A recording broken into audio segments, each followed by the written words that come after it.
عبداللہ ابن مسعود رضی اللہ تعالیٰ عنہ کہتے ہیں ایک دن نبی علیہ السلام ممبر پہ چڑھے اور میں آڈینس میں نیچے بیٹھا ہوا تھا تو رسول اللہ نے کہا عبداللہ ہمارے قریب آؤ. میں قریب گیا, کہا عبداللہ ہمیں قرآن سناؤ.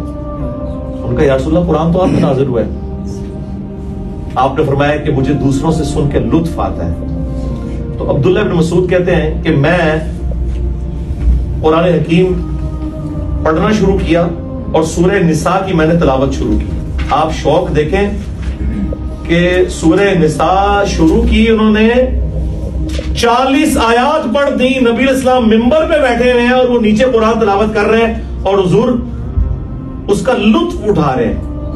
اور جب آیت نمبر 41 پہ پہنچے نا, فَكَيْفَ إِذَا جِئْنَا مِن كُلِّ أُمَّةٍ بِشَهِيدٍ, وہ کیسا دردناک وقت ہوگا قیامت کا کہ جب ہم ہر امت میں سے ایک گواہ کو اس امت کے پیغمبر کو اٹھائیں گے.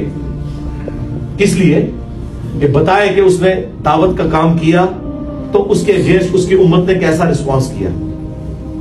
وَجِئْنَا بِكَ عَلَىٰ هَٰؤُلَاءِ شَهِيدًا, اور اے محبوب صلی اللہ علیہ وآلہ وسلم ہم آپ کو گواہ بنا کر اٹھائیں گے ان کے اوپر جن میں آپ کو مبعوث کیا گیا. بس یہ آیت سننی تھی. امت تو کہتی ہے جو کچھ بھی ہے محبوب کی امت سے ہے, اور محبوب کیا فرما رہے ہیں, عبداللہ بس کرو, عبداللہ بس کرو. کہتے ہیں میں نے نگاہ اٹھا کے حضور کی طرف دیکھا تو آپ کی دونوں آنکھوں سے زاروں قطار آنسو جاری تھے کہ مجھے اپنی امت کے خلاف قرآن کی اس آیت کے تحت گواہی دینی پڑے گی. حضور اس لیے رو رہے ہیں کہ مجھے گواہی دینی پڑے گی کہ میری امت نے قرآن کو چھوڑ دیا, میرے دین کو پس پش ڈال دیا, اور امت امید لگائی بیٹھی ہے حضور نے شفاعت کرنی ہے.